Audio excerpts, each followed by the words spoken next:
Vamos nos harmonizando com o alto neste momento, agradecendo a Deus pela oportunidade do estudo e do aprendizado.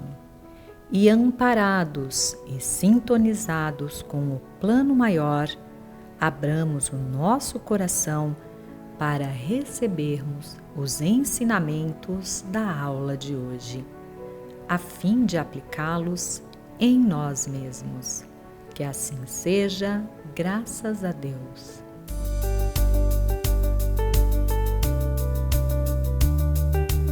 Olá, bem-vindos a mais uma aula do curso O que é o Espiritismo, e hoje eu convido você para que me acompanhe em nossa segunda aula, parte A, cujo tema é Deus e as Três Revelações.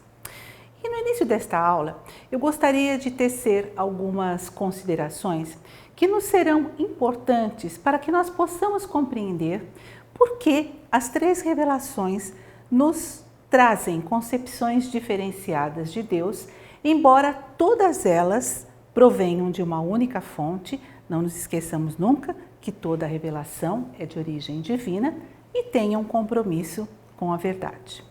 Então vamos lá. O Livro dos Espíritos, nas suas questões 5 e 6, nós encontramos lá a seguinte questão que Kardec faz, né? A pergunta que Kardec faz aos espíritos que o auxiliaram na codificação da doutrina. Todos os homens possuem o sentimento intuitivo da existência de Deus? E os espíritos respondem a ele que sim, que todos os homens possuem esse sentimento intuitivo. O que é uma coisa intuitiva? É algo que nós trazemos conosco como verdade irrefutável. Então os espíritos respondem a Kardec, sim, todos os homens possuem o sentimento intuitivo da crença em Deus. E Kardec faz mais uma pergunta. Mas esse sentimento intuitivo, ele não poderia estar fundamentado na educação ou em ideias adquiridas? Os espíritos respondem mais uma vez que se assim o fosse, ele não estaria presente mesmo entre os selvagens, ou seja, ele não seria universal. E também é esse sentimento intuitivo da crença em Deus que leva o homem naturalmente à busca da ligação com a divindade através da através da adoração, que também é uma lei divina. E olha que interessante, que também existe entre todos os povos, se bem que se expresse de forma diferente. Nós encontramos isso na pergunta 652 do Livro dos Espíritos. Então nós concluímos o seguinte, que a concepção de Deus, ela evolui à medida em que o homem também evolui, né, intelectual e moralmente. Então o homem, através da sua evolução moral e intelectual, ele vai aperfeiçoando a sua concepção de Deus, assim também como ele vai aperfeiçoando a sua maneira ou a sua forma de adorá-lo. Concluímos, portanto, que a evolução da ideia de Deus ela é relativa ao grau intelectual dos povos e ao progresso espiritual da humanidade. O Livro dos Espíritos, na sua questão 11, nos diz que à medida em que o homem se depura, né, depura o seu senso moral, o seu pensamento penetra mais facilmente o âmago das coisas e então ele vai fazendo uma ideia mais justa da divindade. Se nós observarmos a história da humanidade, nós poderemos perceber essa concepção evolutiva de Deus através dos tempos. Antes de nós fazermos, né, uma pequenina jornada através da história da humanidade, nós vamos mostrar alguns exemplos, né, dessa concepção de Deus através dos tempos. Nós vamos fazer uma reflexão sobre esta colocação que está na pergunta 668 do Livro dos Espíritos, que nos diz que a palavra Deus tinha entre os antigos uma acepção muito ampla. Era uma qualificação genérica que se dava a todo ser existente fora das condições da humanidade. Vamos tentar entender isso? É o seguinte, o homem, olhando ao seu redor e verificando todos os fenômenos que ele não conseguia entender e muito menos, né, praticar, porque estava fora da sua condição humana, ele então pensava que aqueles fenômenos eles fossem executados por deuses, né? Tivessem a sua fonte na ação dos deuses. Podemos entender isso quando nós verificamos que aquele homem muito primitivo, né, que observava lá os fenômenos da natureza que ele não entendia, e ele temia, né, porque não entendia e os temia. Então ele acreditava que raios, trovões, né, chuvas, tudo isso fossem ações de deuses, né? Eram ali deuses que estavam ali realizando todos aqueles fenômenos que ele julgava por falta de compreensão sobre-humanos. Na mitologia greco-romana, então nós vamos lá no politeísmo, mais um exemplo que a gente vai dar. Nós não estamos seguindo uma linha do tempo. É só para que nós possamos compreender aquilo que nós estamos colocando, né? Se nós formos lá nas regiões politeístas, né? Que é politeísmo? É a crença em vários deuses. Nós pegamos aqui como exemplo a mitologia greco-romana, né? O politeísmo greco-romano, onde nós vamos ver que ali também os deuses eram concebidos sob a forma humana. E eles presidiam não só os fenômenos da natureza, mas também projetavam a personalidade humana. Então, se nós formos lá, né, no politeísmo grego, nós vamos encontrar deuses como Poseidon, deus dos oceanos, Phobos, deus do medo, Eros, deus do amor, Afrodite, deusa da beleza, e assim por diante. Somente e mesmo, né, quando foi trazida ao homem, nós vamos ver isso na primeira revelação, né? Quando foi trazida ao homem a concepção de um Deus único, esse Deus ainda era concebido à imagem e semelhança do homem, com características humanas e imperfeitas. Somente com o advento da doutrina espírita, no século XIX, cujo marco inicial é a publicação do Livro dos Espíritos, em 18 de abril de 1857, nós vamos ter ou receber uma concepção de Deus totalmente desvinculada de qualquer característica humana. Então, quando nós vamos lá no Livro dos Espíritos, no seu primeiro capítulo, na sua primeira questão, quando Kardec pergunta: "Que é Deus?", os Espíritos vão lhe responder: Deus é a inteligência suprema, causa primária de todas as coisas. Inteligência suprema? Nada supera a inteligência divina. E aqui nós vamos fazer uma consideração importante. Eles não dizem causa primeira, porque se eles dissessem causa primeira, né, isso implicaria na existência de uma segunda causa, uma terceira causa e assim por diante. Mas eles dizem causa primária, ou seja, uma causa essencial, fundamental e indispensável para que as outras causas ocorram. Então, tudo que existe tem como causa primária Deus, a inteligência suprema. Quando nós dizemos que nós acreditamos em Deus, nós o fazemos normalmente baseados, né, ou na intuição, ou na evidência material dos fatos, ou na revelação. Na intuição, né, que tem como fundamento o sentimento. Lembram-se quando nós falamos lá no início da nossa aula que todo homem possui, né, a intuição da crença de Deus? A doutrina espírita, quando ela nos coloca no Livro dos Espíritos as provas da existência de Deus, ela se baseia na razão, ou seja, na evidência material dos fatos. E também nós temos a revelação, que nós vamos ver depois, fundamentada na crença religiosa. Então, a doutrina espírita, que se baseia para provar a existência de Deus através da razão, ela se fundamenta onde? Na evidência material dos fatos. E fundamentada em duas premissas principais. A de que não há efeito sem causa, e então os espíritos nos pedem para que nós procuremos a causa de tudo que não é obra do homem, né? E eles nos dizem, procure a causa e a vossa razão vos responderá. E a segunda premissa é a seguinte, a de que pela obra se conhece o autor. Então, eles nos convidam, né, a observar a natureza, o universo, aonde tudo é regido por leis perfeitas, leis harmônicas, todas elas visando uma finalidade útil.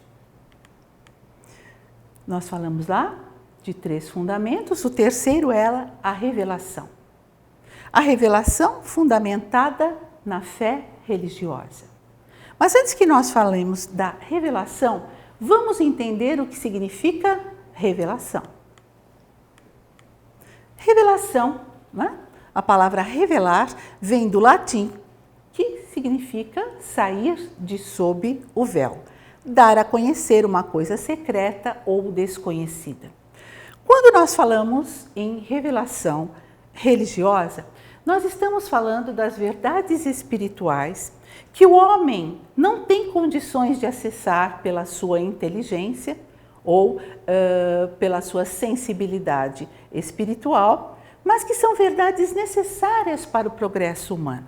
Então, o que acontece, né? Deus, então, revela através dos seus emissários, profetas, médiuns, essas verdades que são necessárias para a evolução do homem.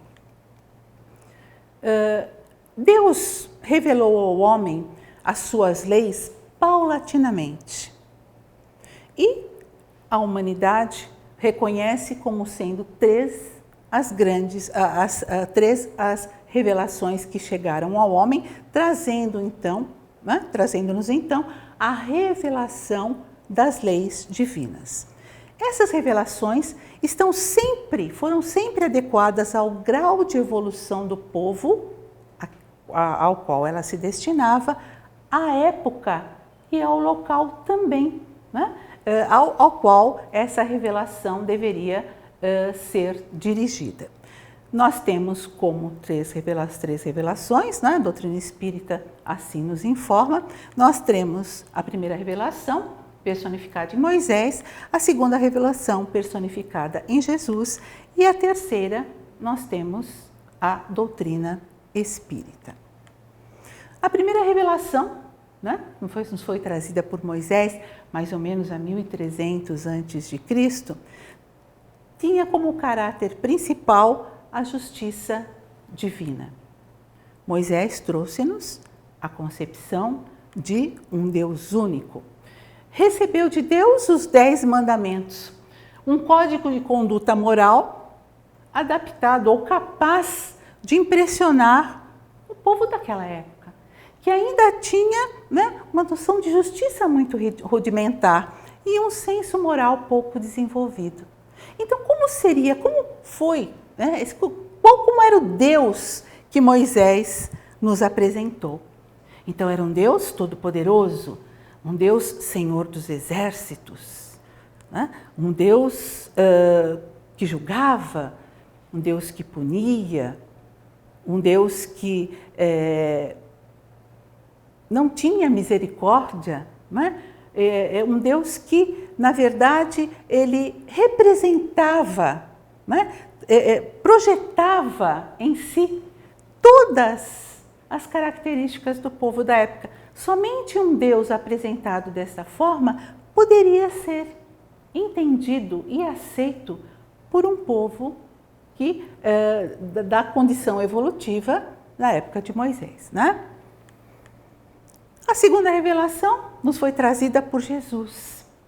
Jesus, né, que, segundo o Livro dos Espíritos nos informa, é o espírito mais perfeito que já esteve entre nós, governador espiritual do planeta Terra, segundo nos informa Emmanuel em A Caminho da Luz, e que já diz o seguinte: não vim destruir a lei, mas dar-lhe cumprimento, deixando claro, né, que ele não veio, em momento algum, contradizer a lei mosaica, mas sim desenvolvê-la e adaptá-la compreensão do homem da época.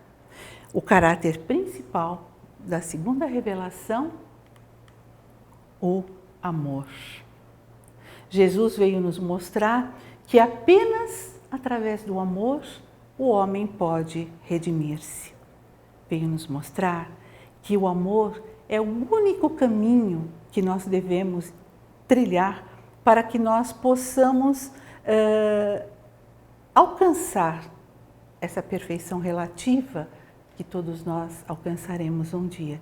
E um amor que ele não só, sobre o qual ele não somente falou, mas acima de tudo ele exemplificou através da tolerância, da paciência, do perdão.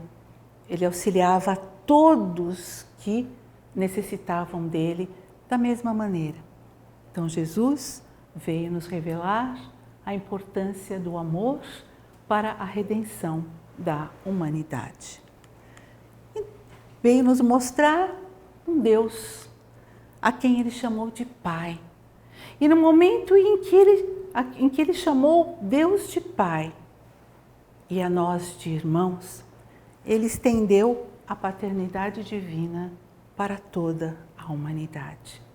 Então não mais um Deus vingativo, um Deus cruel, um Deus parcial, um Deus que julgava, um Deus que condenava, mas um Deus Pai, amoroso, misericordioso, justo e bom.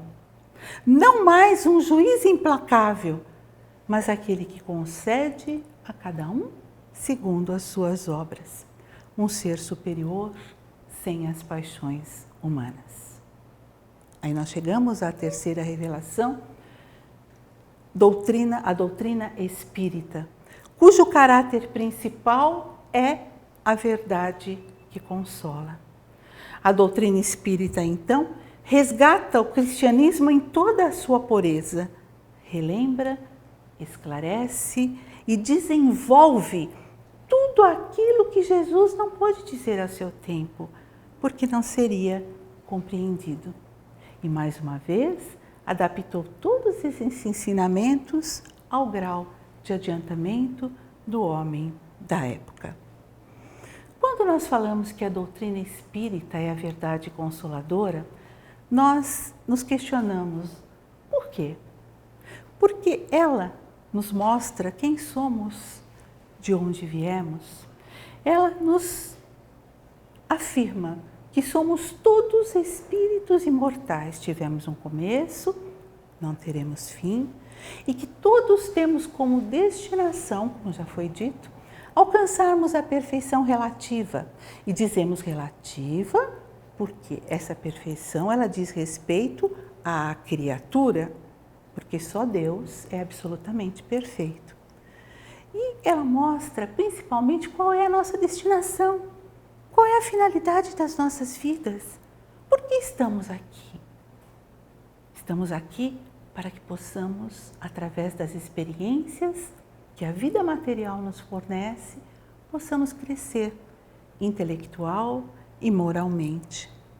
E nos mostra principalmente aí o grande consolo que a doutrina espírita nos traz, a causa dos nossos sofrimentos, mostrando-nos que os nossos sofrimentos, eles não decorrem de castigos divinos, mas nós sofremos toda vez por escolha nossa. Nós nos afastamos das leis de amor, criadas por Deus para que pudéssemos nos conduzir em nossas jornadas evolutivas. Nos afastamos delas e sofremos. E como é o Deus que a doutrina espírita nos traz? A inteligência suprema, causa primária de todas as coisas.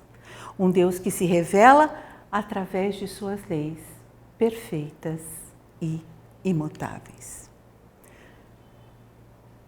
A primeira revelação, ela foi personificada em Moisés e tinha um caráter regional.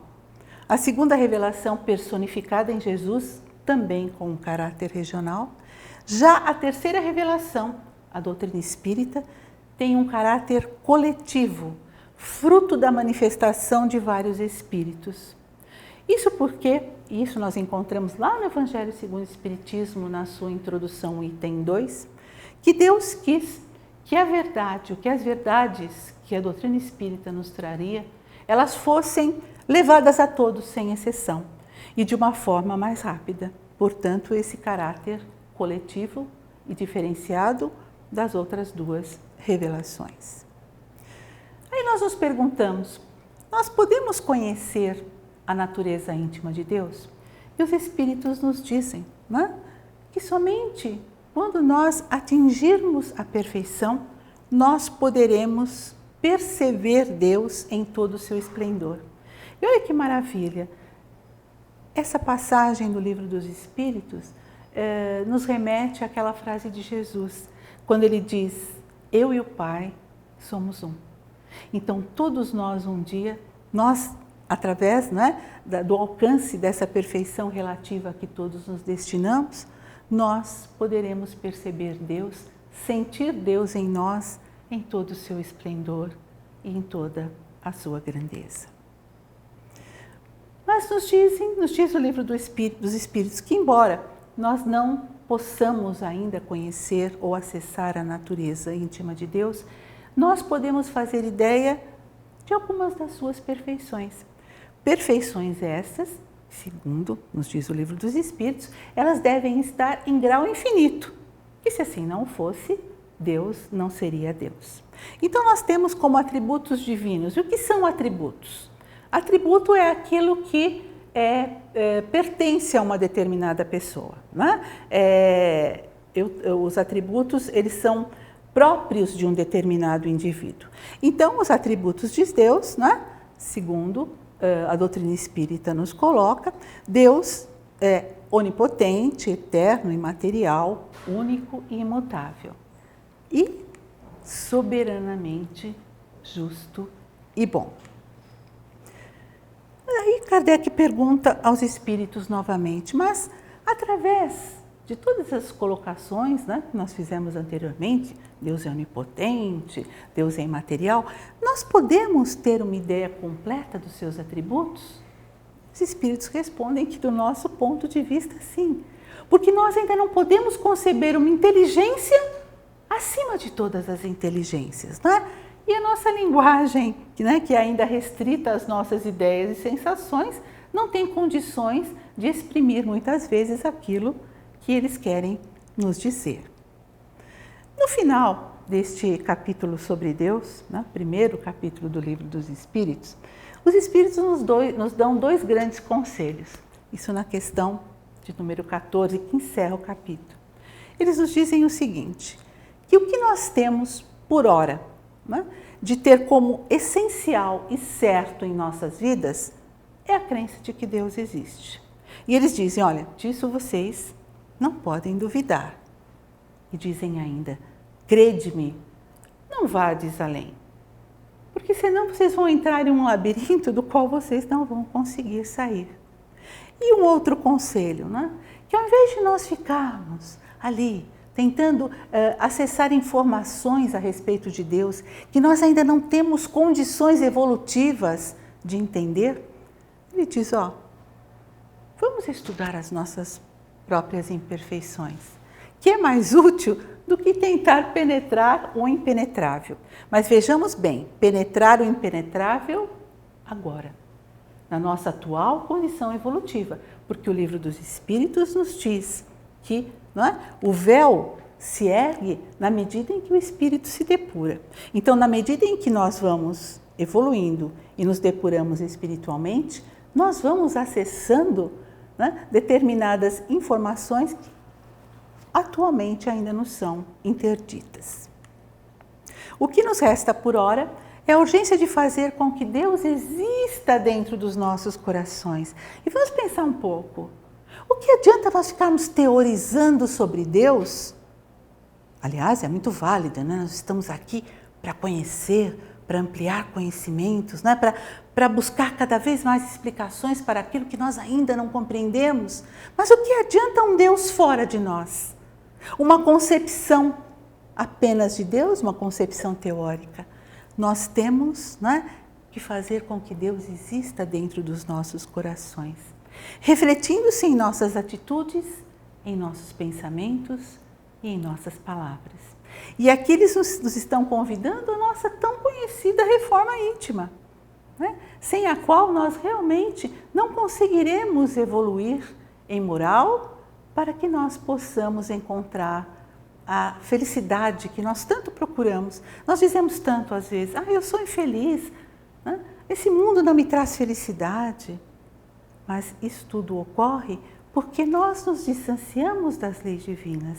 E à medida em que nós procuramos segui-las, procuramos crer em um Deus soberanamente justo, a guiar, a nos dirigir nas nossas jornadas evolutivas, com certeza, né, é começar a colocar Deus não só fora de nós, mas em nós, através de atitudes, pensamentos e palavras, nós vamos ver como nós vamos realmente ir ao encontro dessa vivência feliz que nós tanto queremos para nós, né? E nós gostaríamos de, ao término da nossa aula, conversarmos um pouquinho sobre esse atributo de Deus que é o que mais nos fala ao coração, né? Deus é soberanamente justo e bom. E em que consiste a soberana justiça? Em dar a cada um segundo as suas obras. Vejam bem, nós hoje não concebemos mais um Deus que julga, que pune, que condena, mas um Deus que criou leis perfeitas para conduzir o espírito na sua jornada evolutiva.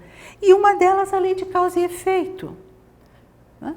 Que faz com que nós busquemos a responsabilidade pessoal pelas nossas escolhas, mostrando-nos que tudo aquilo que nós escolhemos gera uma consequência, que nós teremos que inevitavelmente enfrentar dentro desta reencarnação ainda ou em próximas reencarnações. Em que consiste sua soberana justiça? E aqui nós vamos vamos meditar um pouquinho, vamos refletir um pouquinho sobre essas colocações. Será que Deus pune? Deus castiga? Deus condena? Esse era o Deus, a concepção de Deus necessária ao homem com entendimento na época de Moisés. Hoje nós já sabemos que Deus não pune, não castiga, não condena. Ele dá sempre uma nova oportunidade, que nos vem através das várias reencarnações a que estamos submetidos, quando nós temos a grande oportunidade de nos reconciliarmos com as leis divinas que nós desprezamos em encarnações passadas e também reconciliarmos-nos com os nossos desafetos, aprendendo a amar. Nós gostaríamos de deixar aqui, como fixação do nosso aprendizado, 3 questões. Gostaríamos que você, que está me ouvindo neste momento, tentasse respondê-las. E caso não consiga, volte lá para o início da nossa aula, ouça outra vez, que com certeza você vai conseguir responder a todas essas questões.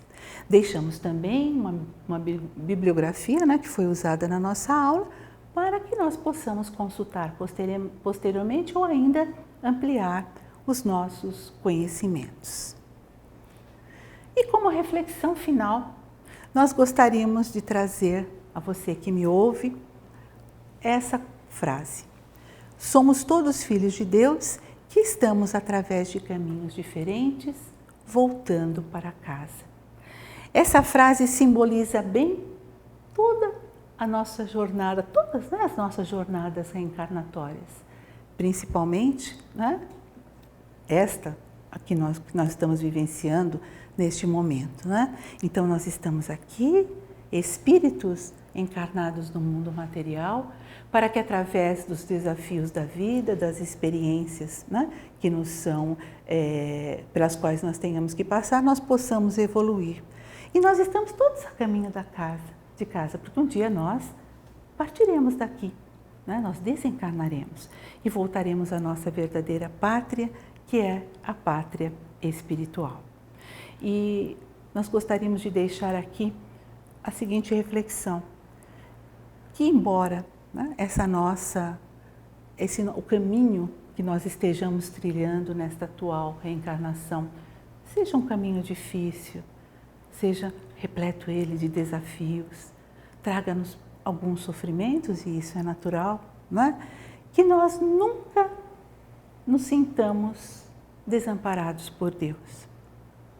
Deus, através das suas leis, como nós já dissemos, nos deixou o roteiro certo, o roteiro seguro, o roteiro que Jesus nos trouxe através da vivência do amor, para que nós pudéssemos nos conduzir com serenidade, com equilíbrio nessa nossa jornada evolutiva e em todas as outras que virão.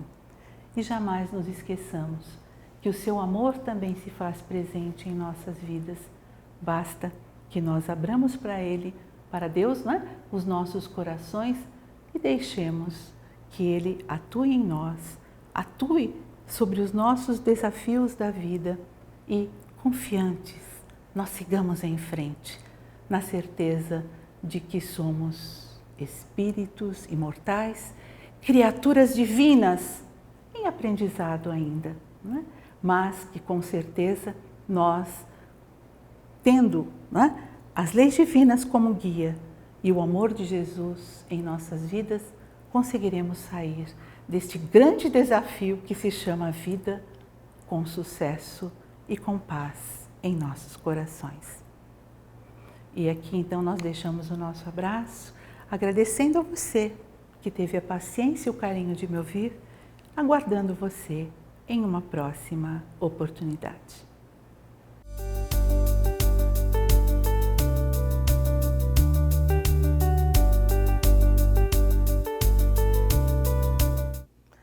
Olá, seja bem-vindo ao curso O que é o Espiritismo. A aula de hoje, o maior mandamento, ensinamento de Jesus, que está em Mateus, capítulo 22, versículos 34 a 40. Vamos lá? O objetivo da nossa aula será apresentar o ensinamento de Jesus sobre o maior mandamento, mostrar por que os 10 mandamentos se resumem em 2, conscientizar da importância do amor ao próximo como a si mesmo. Vamos lá? O que é maior? Maior é tudo que excede o outro em duração, espaço, intensidade, número e tamanho. E o que é mandamento? Mandamento tem origem no verbo mandar e significa ordem, regra ou lei. E quando nós falamos em lei, lembramos que possuímos 2. A primeira, leis humanas. As leis humanas, suas características são de temporalidade, de possibilidade de mudança, diferença em cada nação, ou diferentes em cada nação, muitas interpretações.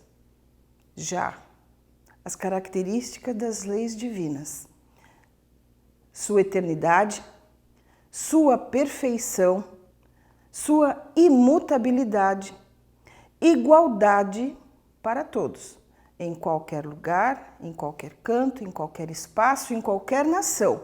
Por isso, ela é universal. Também está inscrita na consciência da criatura desde o momento da sua criação. Já foi colocada em cada criatura quando ela despertou para este mundo real. Também ela é uma revelação que é feita em todos os tempos da humanidade, mas a compreensão, esta sim, é de acordo com a evolução do pensamento humano. Interpretamos as leis divinas de forma diferente lá na antiguidade, na alta antiguidade, no princípio de tudo. E hoje nós compreendemos as leis divinas pelos sentimentos e pela razão. Maior representação que temos aqui no mundo são os mandamentos recebidos por Moisés. Nós temos representação de 10, mas sabemos que a sua legislação contemplava muito mais mandamentos. Mas vamos aos 10, que são especialmente os 10 tratados por Jesus, reforçado no seu ensinamento do maior mandamento, onde nós temos primeiro, segundo e terceiro. Os 3 estão conectando criatura diretamente ao Criador, por meio da adoração, da reverência e da gratidão. Depois nós teremos do 4º ao 10º mandamento uma relação ético-moral entre as criaturas consigo mesmas, criaturas com outras criaturas e criaturas com o Criador, porque é um comportamento ético-moral de respeito. Vamos conhecer o ensinamento de Jesus sobre o maior mandamento? Os fariseus, sabendo que Jesus fizera calar os saduceus, as 2 seitas que se antagonizavam, se reuniram em conselho. E um deles, que era o doutor da lei, para tentar o mestre, fez a seguinte pergunta: Mestre, qual é o maior mandamento da lei? Primeira pergunta. Ele era mestre, ele era doutor da lei. Logo, ele conhecia, ele defendia e ensinava a lei. Por que a pergunta? Para tentar Jesus. Se Jesus desse uma resposta que fosse contrário ao ensinamento de Moisés, poderia ser levado ao conselho, poderia ser julgado e poderia ser condenado. Mas o mestre conhece a intenção e o coração de cada criatura que está à sua volta, pois ele vivia entre os povos, entre o povo, entre o mais simples até o mais poderoso. Então ele sabia desta pergunta e sabiamente, porque vivia agindo dentro da lei de Deus, vivendo a lei de Deus nas suas ações, o que ele responde? Amarás o Senhor teu Deus de todo o teu coração, de toda a tua alma e de todo o teu entendimento. Este é o maior e o primeiro mandamento. E o segundo, semelhante ao primeiro, que é: amarás o teu próximo como a ti mesmo. Estes 2 mandamentos contêm toda a lei e os profetas. Ou seja, não tem dúvida, o mestre não veio destruir absolutamente nada do que Moisés ensinou ou do que os profetas deixaram como ensinamento. E Jesus está afirmando que nós precisamos amar o nosso Deus de todo do nosso coração, ou seja, de todo o nosso sentimento, a ponto de ter este sentimento sublimado nas nossas ações. Por meio do quê? Da compreensão e por meio da vivência neste mundo, compreendendo pela nossa alma e pelo nosso entendimento a necessidade de respeitar, de viver a sua lei. O segundo, quando ele nos diz que é para amar ao próximo como a ti mesmo, é muito simples. O que é que nós desejamos para nós? Nós não desejamos o bem-estar? Nós não desejamos a tranquilidade, a serenidade, a paz na nossa alma? Nós não desejamos ser perdoados, compreendidos, tolerados? Então, se nós temos essa necessidade e buscamos isso para nós, precisamos aprender a desejar isso para as outras pessoas também. E todos os mandamentos, Jesus resume exatamente desta forma: amar a Deus sobre todas as coisas, respeitando, vivenciando as suas leis, adorando, reverenciando e gratidão. E ao próximo, cumprindo exatamente os 2 mandamentos que Jesus resume toda a lei e os profetas.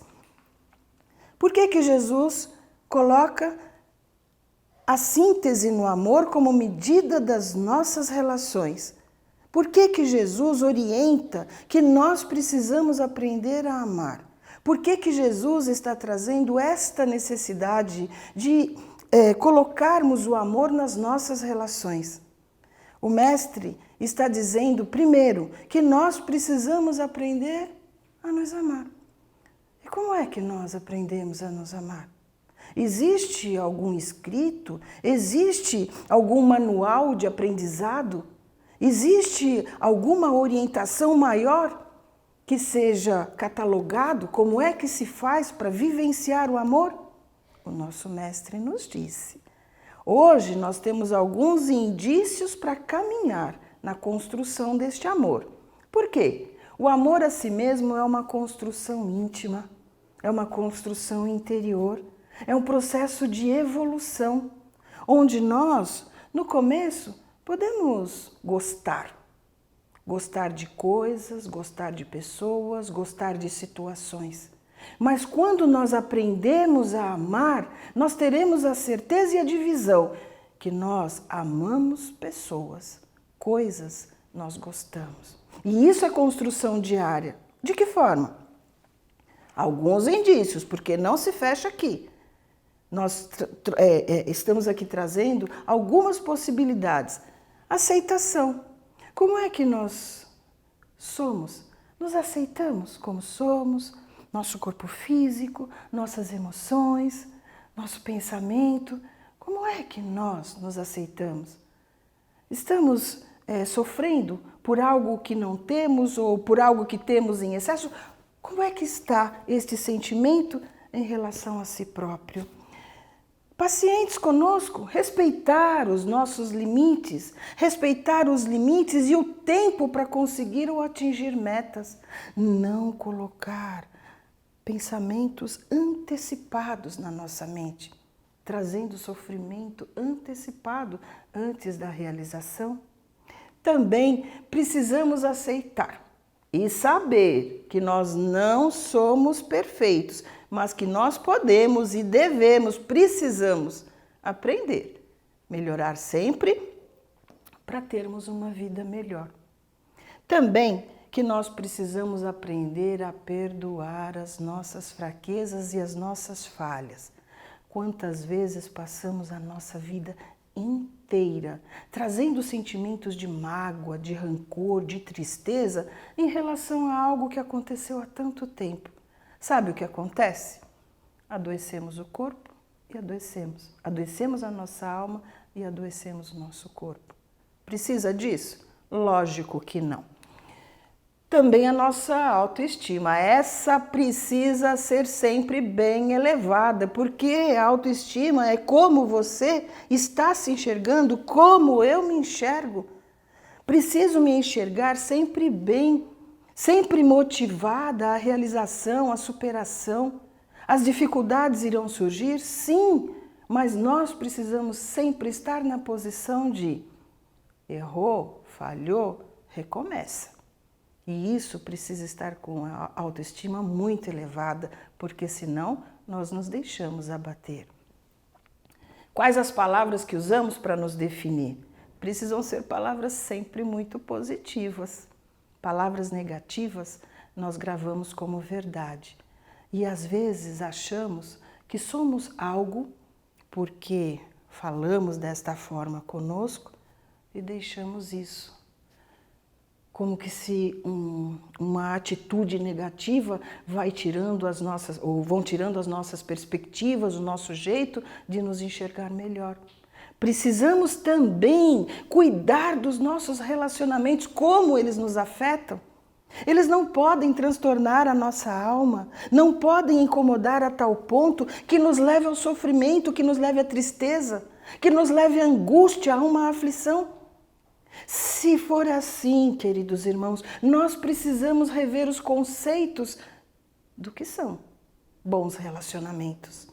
Também precisamos compreender que o outro não é responsável por nosso sofrimento ou por nossas escolhas e nem pela nossa felicidade. O outro, ele pode ser um agente, ele pode ser um instrumento, mas a decisão sempre será nossa. O que é que nós desejamos? Por isso, não podemos depositar ou desejar que o outro nos faça feliz.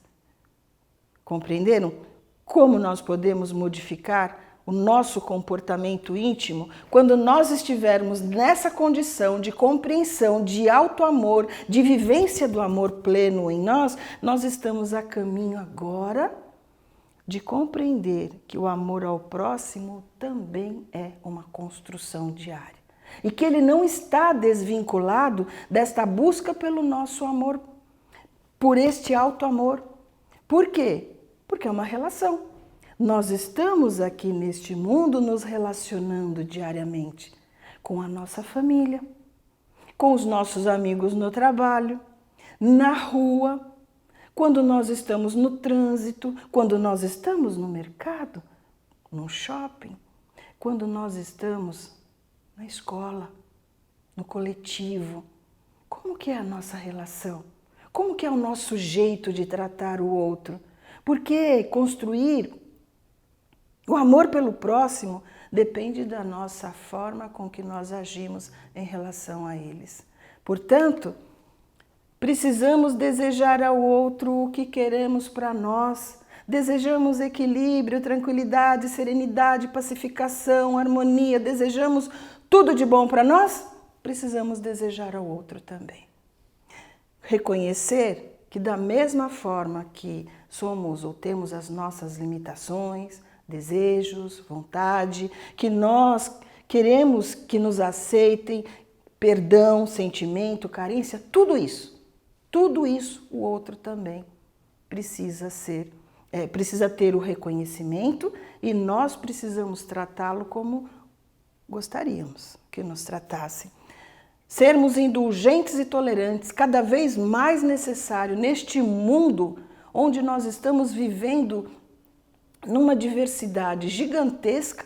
Nós temos e somos um mundo plural e nós precisamos aprender a conviver com essa diversidade, quer seja religiosa, quer seja de cor, quer seja de raça, quer seja de orientação sexual. Nós precisamos aprender a respeitar as criaturas na sua individualidade.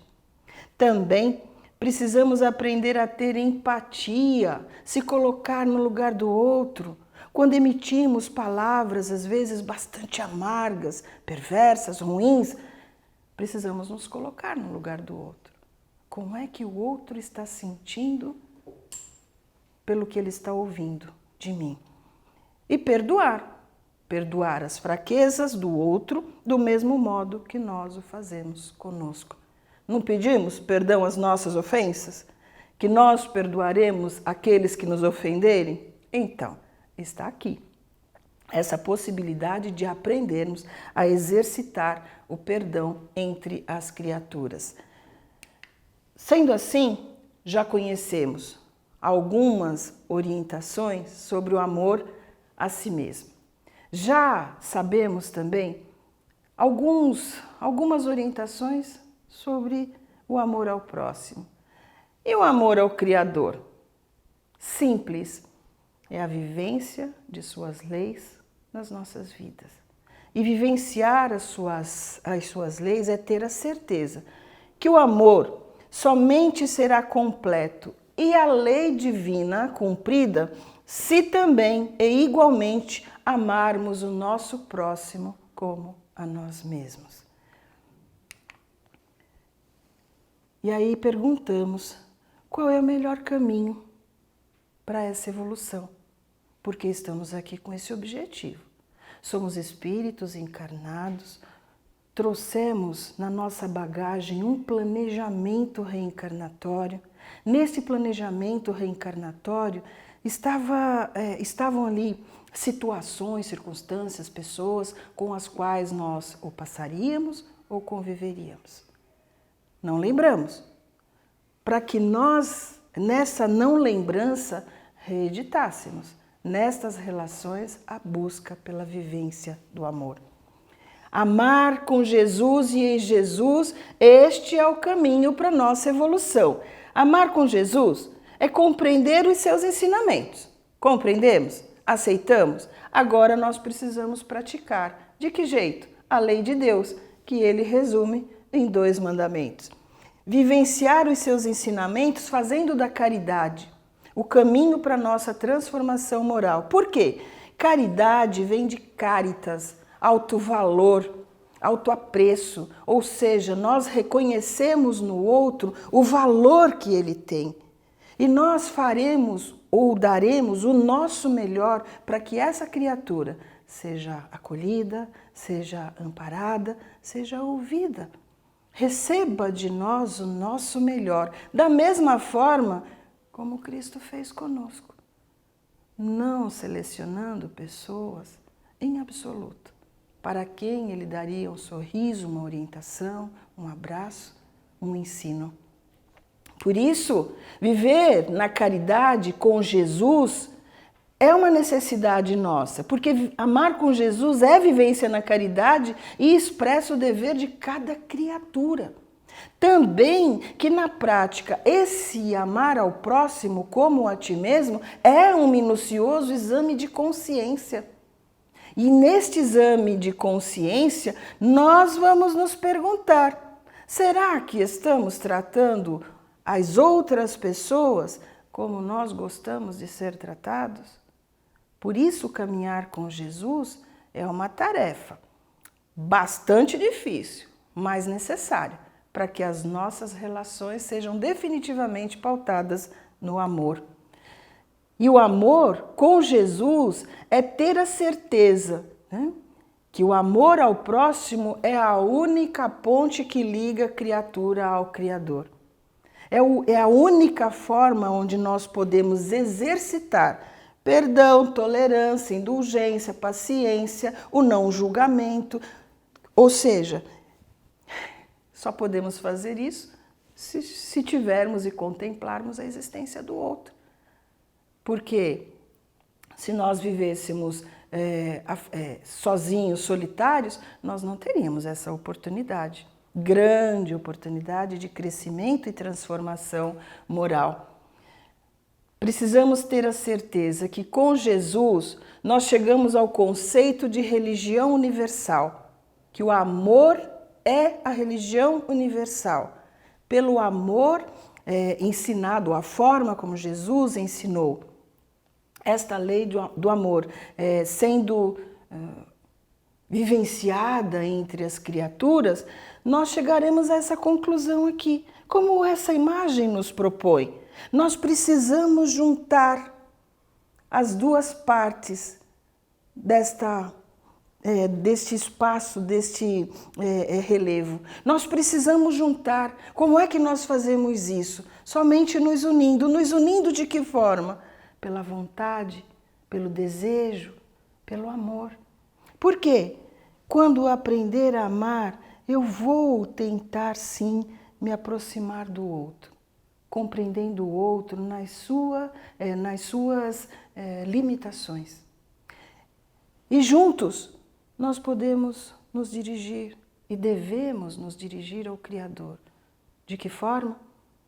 Amando ao Criador e às criaturas, porque essa é a proposta da lei de amor.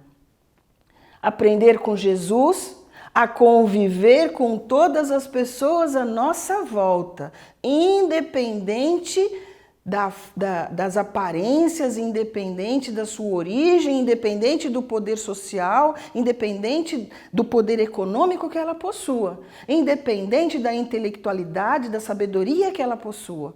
Porque nada disso importa. Importa é que somos espíritos em evolução e estamos aqui com um propósito de ajudarmos uns aos outros neste caminho evolutivo, ajudando na sua necessidade, compreendendo na necessidade do outro da mesma forma que compreendemos a nossa. Quando estivermos ou quando estamos respeitando e convivendo em paz com as pessoas, o amor de Deus está sendo demonstrado e os ensinamentos de Jesus sendo vivenciados. Gente, fantástico, não é? Um mundo pacificado, um mundo amoroso, um mundo tranquilo, um mundo onde nós nos trataremos como irmãos. Essa é a proposta do nosso Mestre Jesus. Se o gênero humano praticar esses ensinamentos, chegará à unidade e à realização de seus destinos pela solidariedade, todos juntos, e pela fraternidade, tratando como irmãos. Vai ser maravilhoso quando nós chegarmos a essa condição, porque é para isso que nós estamos aqui. Transformar este mundo de provas e expiações para um mundo de regeneração. Mas o mundo de regeneração só pode contemplar se nós nos regenerarmos também pelos nossos sentimentos e pela nossa razão. Para fixarmos o aprendizado, eu proponho 3 perguntas. A primeira, qual o maior mandamento? E o segundo, por que esses 2 mandamentos podem substituir o decálogo trazido por Moisés? Lembram-se? Como compreender a proposta triangular do amor a Deus, do amor ao próximo, do amor às criaturas, do amor a si mesmo? E uma bibliografia para você consultar posteriormente, para acrescentar, para ratificar os seus aprendizados. E também, lembremos que o amor não prende, liberta. Ame porque isso faz bem a você, não por esperar algo em troca. Criar expectativas demais pode gerar decepções. Quem ama de verdade, sem apego, sem cobranças, conquista o carinho verdadeiro das pessoas. Mensagem escrita por Chico Xavier, quando esteve aqui conosco, e que simboliza, com certeza, o amor do nosso querido Mestre ao nosso Mestre Maior, Jesus.